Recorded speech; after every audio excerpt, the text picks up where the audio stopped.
Hello, everyone. Welcome to the first ever podcast of The Populist, which also doubles as your online lecture for this class of Democracy, Dictators, and Development. And today we are going to be talking about the state. And in going through this, we're going to be defining some concepts, the state capacity, weak and failed states, things like that. And then why states? Why did they emerge and expand?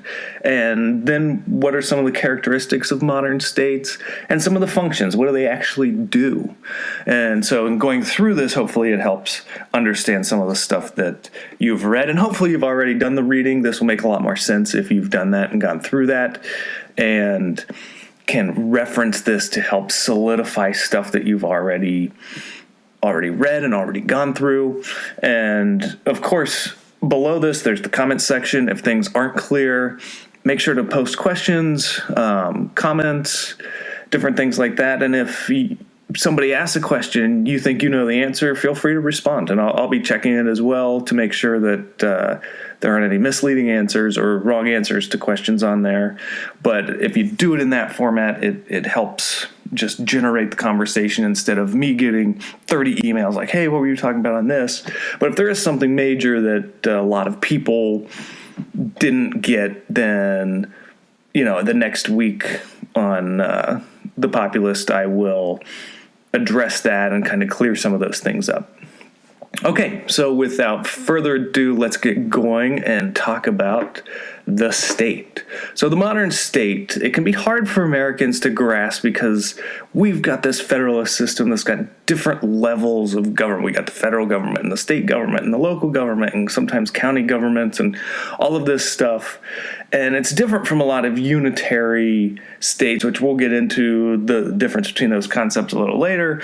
But most places have unitary states where things all come from the center, and it doesn't have all of these different levels of government.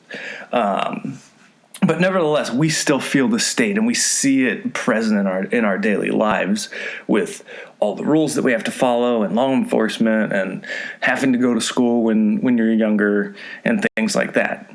So the modern state is the most important form of political organization in modern politics because it's nearly universal. There's only a few places in the world that don't have states. It's like Somalia or South Sudan and places. I guess South Sudan still has a government, but Somalia doesn't. Iraq there for a while was kind of in this middle ground where it didn't really have a functioning government, but it wasn't absolute chaos, but it was like a civil war, and you had these different things going on. But outside of that, almost every place has a state. And in its ideal form, and an ideal form is simply a concept that political scientists use to say, okay, for this concept, if it was perfect, what would it look like? In its ideal form, the state is characterized by centralized control of the use of force, bureaucratic organization, and the provision of public goods. Okay, so that is what makes it up. Max Weber is probably the most famous definition. He gives the most famous definition of the state, and he says the state is the central political institution that exerts a monopoly on the legitimate use of force within a given territory.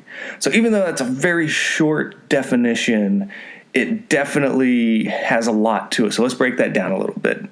So what he's getting at by saying legitimate is he means that it is recognized by members of the society as generally justified.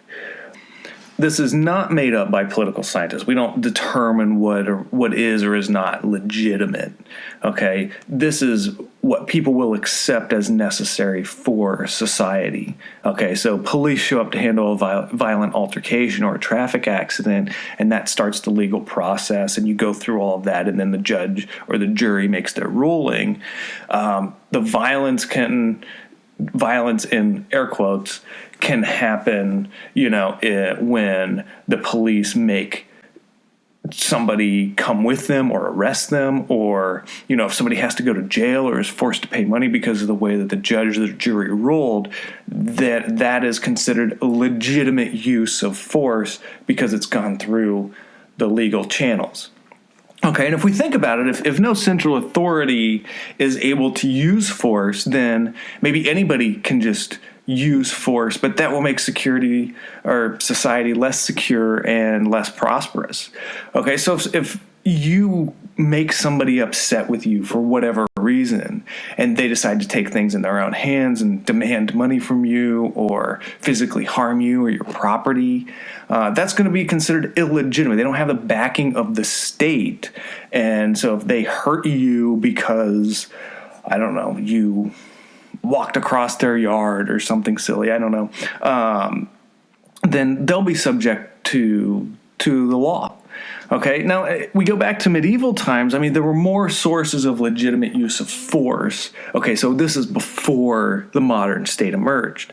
Okay, they weren't centralized though. So you had the kings, and maybe you had the nobility, and maybe you had the church, all seen as legitimate uses of force. They could all do it without really anybody coming back to them and saying, well, you have no right to do this. But it wasn't centralized the way that a state is today. Okay, so what we're really getting at is the fact that in places with modern states, legitimate violence is very concentrated in the military and the law enforcement. Okay, if a state is well functioning, there should be much lower levels of interpersonal conflict than in other systems. Also, this should not be taken as everything the state does is legitimate. I mean, all we have to do is look at the recent police shootings and things like that it can be done and they can be punished if they're breaking their own rules. They got to follow certain dictates. It's not like the state is totalitarian and immune from following rules or following laws. And this also shouldn't mean that states with high capacity are non-violent. Okay, that doesn't mean that the state doesn't exert any force or use any force. It just means that the force that is used by the state is generally done in a legitimate way that follows the rules. And as I said earlier, it's not that always happens, but if we're talking about a well-functioning state, that should be what happens. Okay, and I mean, really, we're getting at this thing that the states are simply the best political organizational type for concentrating and exerting force that has come into being, so that lets things get done. Okay, and that takes us to our next concept to really break down, and that's state capacity. So state capacity is really just a state's ability to accomplish its goals or get things done. All right, so its ability to do things and do what it sets out and wants to do. And this has changed through time, because if we go back to 200 years, early 1800s, something like that, and look at what was considered a state with high capacity and its ability to get things done, it's definitely different in Napoleonic France than it is in the United States today, or China today, or the United Kingdom, or Germany, or whichever one of these states you would pick as having high capacity. Okay, so when we get into capacity, what we're really talking about, there's three characteristics of state capacity. The first is that the state has established a monopoly on the use of force, so they can control violence. Okay, you don't have the Wild West. You don't have gangs running around out there patrolling. The mob's not running half of the country. Okay, the state has established the monopoly on the use of force. The next characteristic is that there's a properly functioning bureaucracy. Okay, and what this means is that there's low levels of corruption, because you're never going to completely get rid of corruption in any system. And it can also get things done, like defending the country, creating infrastructure, public goods, education, public health, taxing the population. Those are all things that would be characteristics of a properly functioning bureaucracy. And then the last characteristic of state capacity is that it can maintain institutions and the rule of law. And the rule of law is simply just getting at that laws are applied consistently to everyone. Okay, which even in some of the states with the highest capacity that's not 100% the case. Again, this is an ideal type. Let's not be naive and think that that actually applies anywhere in the world. Okay, but all of these are important. It's important to have a certain level of institutional stability in the rule of law, because it gives citizens a predictable and manageable environment. Okay, so you want your money to be worth about what it was worth yesterday, tomorrow. Okay, so like tomorrow, if a dollar is worth €1.20, you want it a week from then to be worth about roughly that, so people can make investment decisions, and people know that prices at the grocery store aren't going to wildly jump around. Okay. Also, I mean, thinking about this, it's like this class. If I was to apply the deadlines for certain things to one portion of the class and not to the other, well, that's not fair. And people are going to they're either going to just ignore them, or they're going to call me out and say, you know what, this is biased, and it's, you're treating some people one way and some people the other. And, people were going to be like, well, I'm not going to turn my stuff in on time because you didn't make this person turn it in on time. So making sure that laws or rules are applied consistently to everyone is really important for state capacity, because it creates that manageable and predictable environment, so people understand what is going to happen in a general way in their near and short-term futures. Okay, so the next part to get into is what's referred to as failed and weak states. I think in your book it says failed and fragile states. It's interchangeable.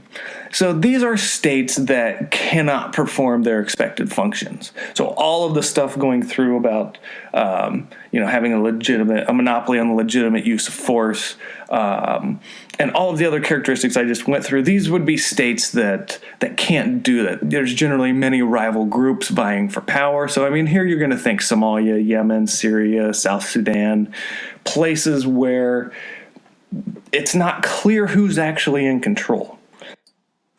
These weak and failed states are also characterized by little to no public service provisions. So we're really talking about things like education, healthcare, basic infrastructure such as roads, ports, bridges, things that are needed in order for there to be economic growth and economic activity, which is tied intimately to weak states and strong states.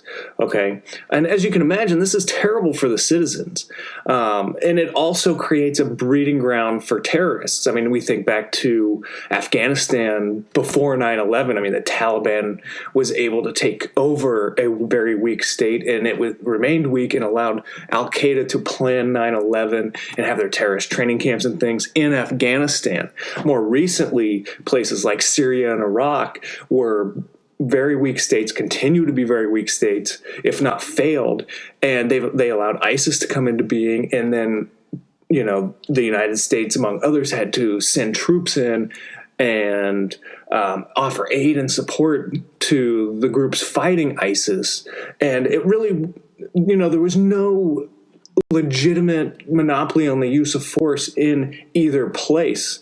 And so this area that ISIS kind of carved out for it, there's all of these groups, as I was just saying before, they're vying for power, and it's not actually known who's in control. Okay? So, these are characteristics we find of weak and failed states. Okay, and then also, if you're interested in this stuff, you can look at the Failed States Index online. All you have to do is look up Failed States Index, and it'll have a map, and it'll show you the most stable states all the way down to places like Somalia and Yemen that are basically not functioning today. Okay, and so the next thing to move on to is the state and society relationship. So the state is not something that's separate from society. Okay, it's part of society, and society is made up of all of these large and overlapping social networks, all the way down to friendships, to religious groups, certain media ties, professional organizations, things like that. So states have the concentration of formal power, but a lot of other political activity happens outside of the state. It doesn't all happen within the confines of the state and the state controlling everything. Because if that was the case, you would find yourself in an authoritarian or totalitarian regime, and that's not everywhere. So this political activity that happens outside of the state, that's where the state and society relationship comes in. And there's a couple different parts to that. So you've got civil society, and this is defined as the space in society that's outside of the organization of the state, where citizens come together to organize themselves in ways that have political implications. So here we're talking labor unions, social clubs, like you're talking Elks Club, Kiwanis, the Masons, things like that, religious groups, churches and, religious groups, they come together and they try to influence policy for sure. And they come, all of these different types of groups, they can organize, they analyze politics and make claims on the state or lobby the state. And the state isn't necessarily beholden to these groups, because if it was, then the state's not actually the one in control. But it has to still be responsive to its citizen, to its citizens. Generally, you see this in the stronger democracies. The authoritarian states, when it comes to civil society and these social groups, will generally, they'll either try to co-opt them and put people on the inside, or find ways to make them work in a way that will enhance the power of the state, or they just won't let them happen. It's more likely in authoritarian regimes that these groups, if they do get together, they're not necessarily interested in the well-being of the citizenry. It's going to be the elites getting together to find out how they can leverage their power in some way or another.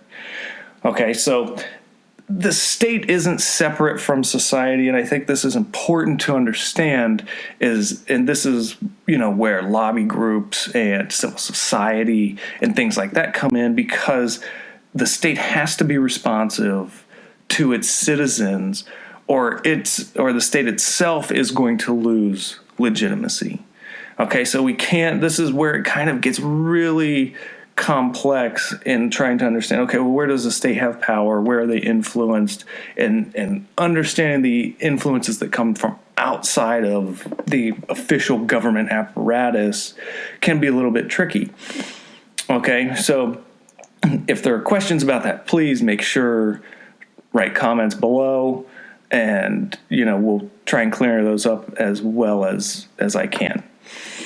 So then the next part of this is talking about the evolution of the state. So how did this even come to be? And obviously I can't go through the super detailed version, but if we go back, a few thousand years, 5,000 years, and look at the way people were living. So a lot of it was tribal and communal living. So shared or smaller groups, they all shared the cost. And then you get ancient civilization. You see, the Egyptian Empire, Greece, Rome. And it was really after the fall of the Roman Empire that we see the rise of kings and royalty, which really, as far as we know, it evolved out of the tribal framework. So the basic story is that you have the strongman of one family defeats the strongman of another family and keeps expanding their control, and it envelops more and more tribes. And eventually you get someone that rules over a larger share of the land.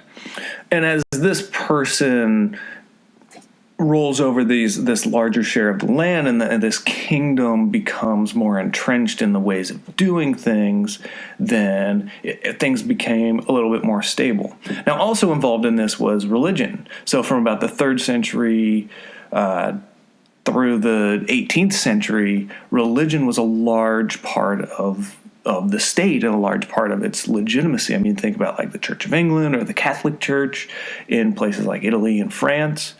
And it also played a big part for these monarchs because, well, they told the story that they were there to rule by divine right. Okay, but this came into trouble, where the beginning of the trouble came in 1517 with the Reformation, because the Roman Catholic Church thought that priests should read and interpret the Bible and then tell people. Martin Luther said people should read it for themselves, and this was a huge shift, okay, brought about in no small part by the invention of the printing press. But now we have a situation where if the church is no longer needed to be the intermediary between God and the people, well, why do we need kings who were placed in positions of power by God? So what it starts to do is makes monarchical regimes illegitimate and calls into question the concept of government.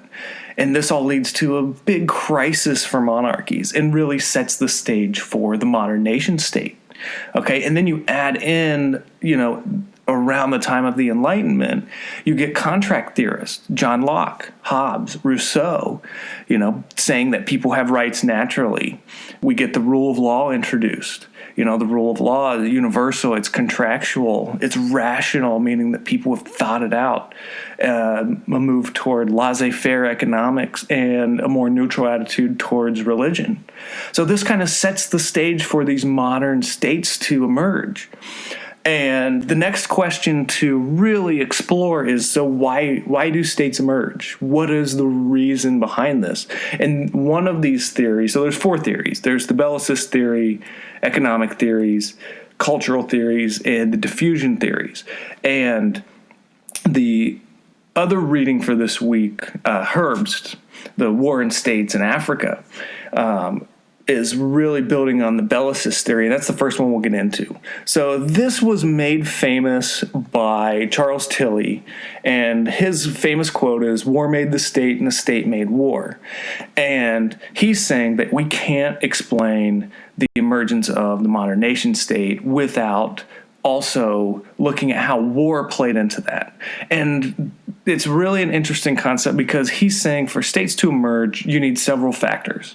Okay, you need centralized authority, you need the ability to tax a population and raise revenue, and you need the ability to mobilize populations for collective projects. Well, wars were perfect for these. Okay, and he's arguing it led to the rise of states, or anybody in the Bellicist tradition is going to argue that this was key because you needed a centralized authority, the ability to tax, and the ability to mobilize populations to fight wars as well. Okay, so the need in Europe to fight wars just for survival, because you had all these different kingdoms and you were always vulnerable, it was almost like you needed to be able to do these things to fight wars that also helped you build states. So that's one theory, is that this constant state of being under threat and your survival being in question led you to do these things that actually made your states much stronger, even though in the short term, obviously, the devastation caused by war is nothing we want to see, but kind of a positive unintended consequence is that it allowed states to be built on that infrastructure. Okay, so then we move on to economic theories. And remember, these I'm talking generally. Obviously, when you read the Herbst piece, you'll see how much more detailed things get, but giving you an overview of the main concepts. So there are 2 main types of economic theories. There's the more Marxist explanation saying that capitalist classes may favor the rise of states because it allows capitalists to make more potential profit, and it allows them to exploit labor better. Okay, and then the other explanation would be from someone like Douglas North and his other authors that wrote Violence and Social Orders, which there's a little blurb in your book about, and they're basically arguing that elite coalitions craft new institution like modern states to ensure their own rights. Okay, so at some point, these elite groups realized that, hey, it's in our economic self-interest to have rights and not privileges, and we'll actually make more money. But the core of the economic theories is that states basically emerged to reflect underlying economic interests, or that's why they came about, is that the economic interests, felt it was advantageous for them to create states so they could make even more money. Now, something else to keep in mind is the fact that markets don't just happen.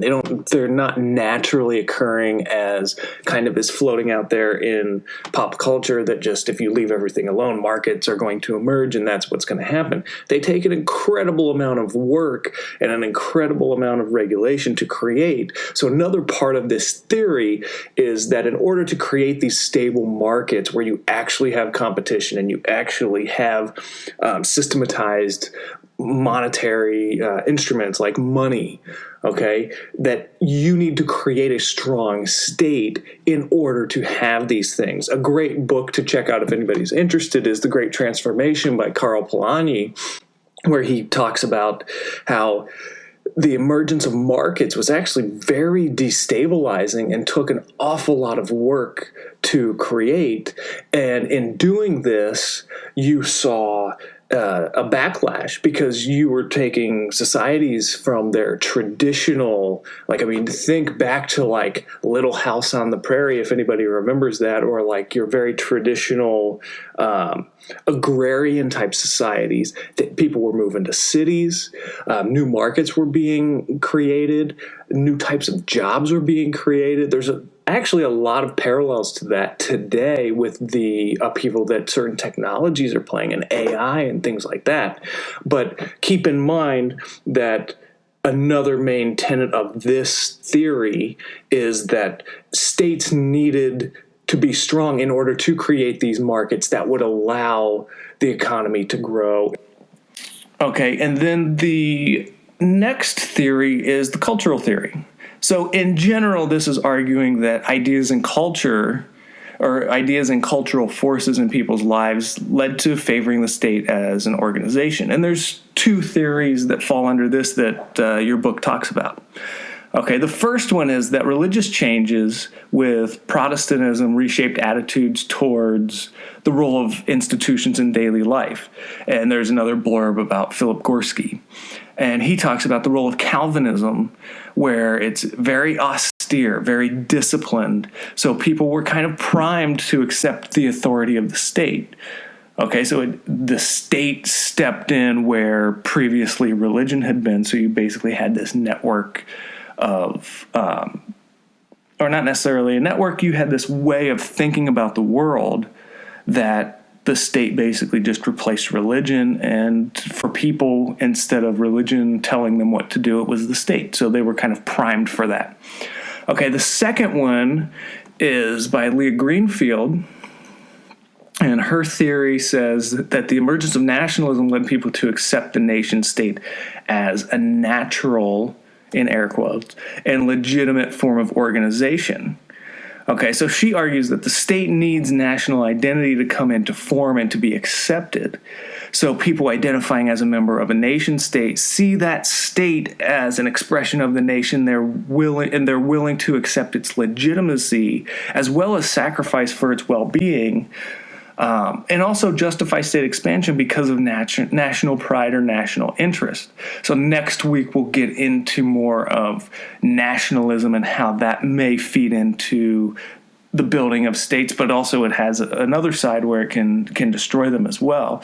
But Leah Greenfield is arguing that this can't be ignored when you're talking about the emergence of states. Okay, and then the last theory of why states came about is, or the last class of theories about why states came about are diffusion theories. So they look more at the spread of states outside of Europe. Okay, it wasn't a foregone conclusion that everywhere would end up with states. Okay, so why did it spread around the world? There's really three different theories when it comes to this diffusion theory. Okay, there's three theories under that umbrella.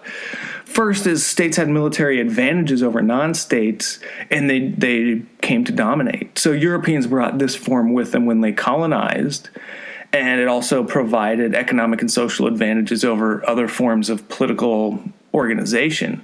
So, I mean, with economics and standardizing currencies and measures and weights and things like that, it offered advantages. So, like, some people refer to that as it being rational, and that they standardized everything so it would be predictable and people understood how much their money was worth or how much things were going to cost or what the length of stuff was. It gave them common terms to be able to talk to each other about things. And it also established clearer territorial boundaries. You know, it's not our state ends at that stick over there. It's no, they mapped it out and drew it and made it very clear where the territorial boundaries are. Okay, so all going back to this military advantage over non-states and the other things that came with the European style of state came to dominate the world. Okay, and then the second theory under this diffusion theory umbrella is that states reflected needs of economic interest that pushed for state creation everywhere. So this is saying that basically imperialism and colonialism pushed for this in order to create new markets, get raw materials, exploitable labor, and increase their wealth. So if you could get states established in other places to subdue populations that didn't have the ability to defend themselves, or that you could get to work for you as slave labor or very cheap labor, it was a way for you to increase how much stuff you could sell, and then you could sell it back to them, or you could sell it to other parts of the world. So that's the other theory under this diffusion theory, is that it goes kind of hand in hand with economic interest, and especially with imperialism and colonialism. Okay, and then lastly is that state organization became an important idea or cultural reality that took everywhere. So it kind of made sense for people. It was they were able to process it and just came to believe that this was the best way to go. Okay, so in a nutshell, these are just looking at why it spread outside of Europe, because, you know, generally why states emerged and why they spread, it's not necessarily going to be the same phenomenon. I mean, if you were colonized by somebody, you didn't necessarily choose that, or you didn't choose that. And, you know, that makes it a different explanation than, you know, why did France emerge as the first modern nation state in, the late 1700s, early 1800s. Okay, so moving on from that, we're going to finish up with just quickly talking about some of the characteristics of modern states and then functions of modern states. And I don't think we need to spend a ton of time on this because it's pretty straightforward. So there are three main characteristics of a modern state. The first being a bureaucracy. You know, this is simply a form of organization that has individuals operating and working under established, specified, and complex rules. I mean, the classic bureaucracy is the DMV, if you've had to go get a driver's license and people tend to not like it. Or, I mean, think about it, you're at a state institution for school. There's certain rules that we have to follow, that the administration has to follow, that you have to follow as students, that the bureaucracy will let you do certain things and they won't. They let you schedule classes at a certain time, and other people at different times. They have to come up with these different rules that get applied to everybody. Okay, and bureaucracy may not be pleasant when we have our encounters with it, but it's one of these characteristics of modern states, and it's better than something that's not organized at all. Okay, and then the next part is impersonality. So states identified with institutions rather than the personalities of their leaders.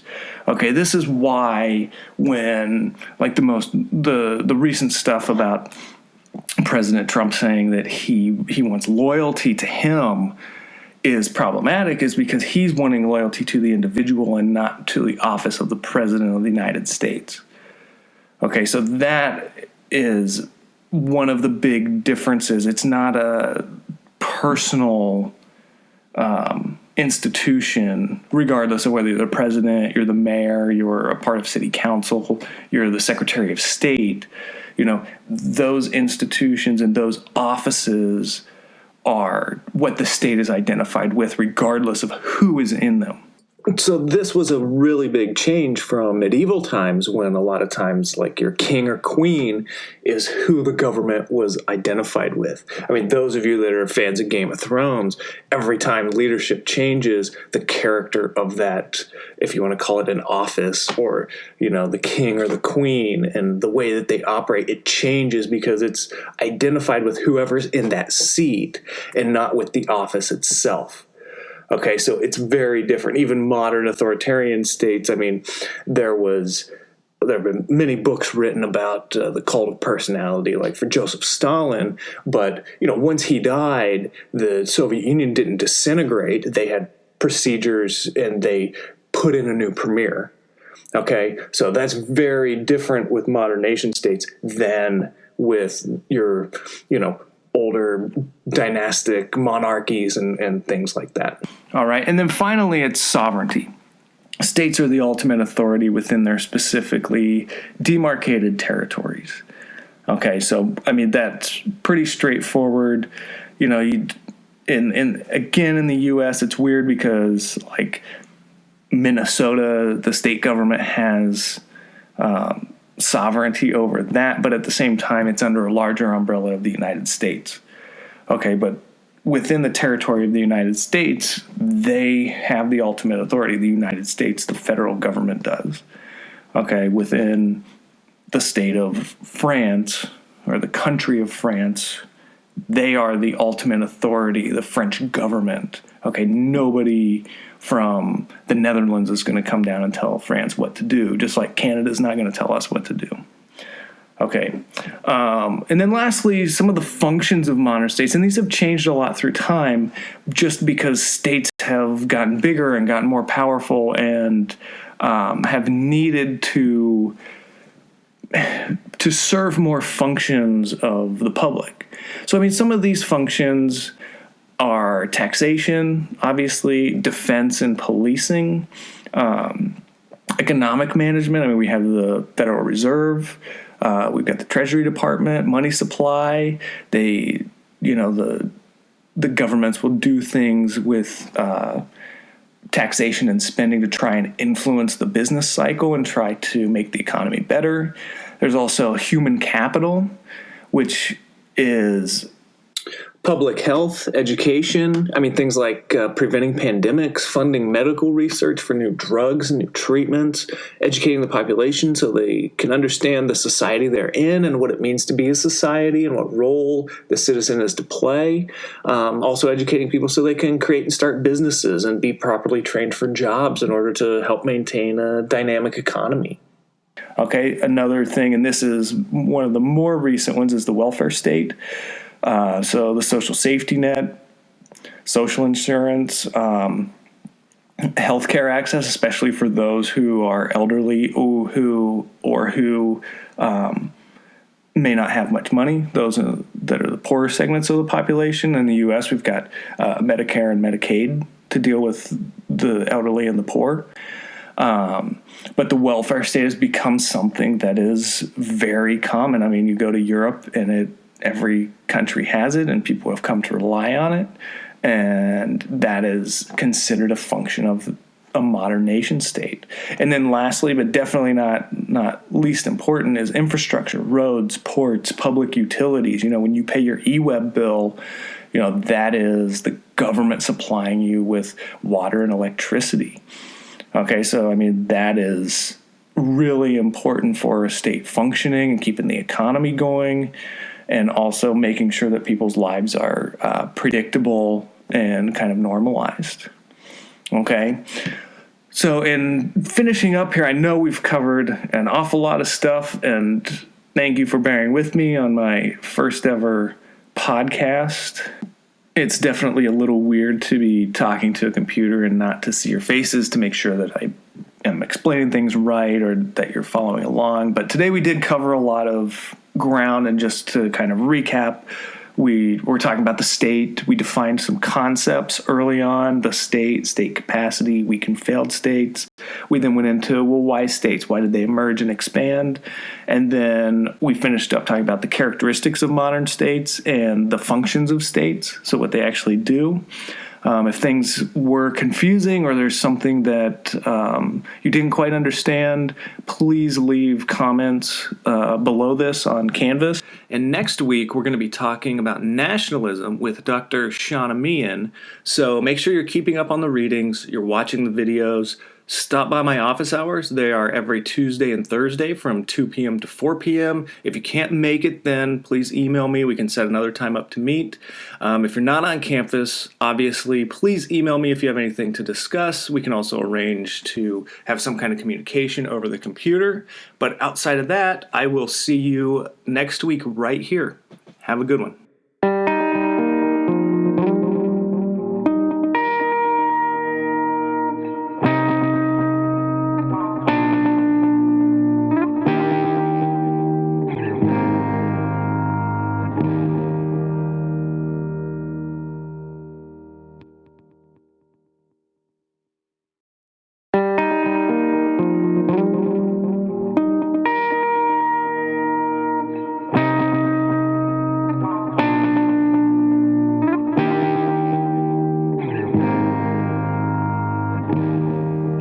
Hello, everyone. Welcome to the first ever podcast of The Populist, which also doubles as your online lecture for this class of democracy, dictators, and development.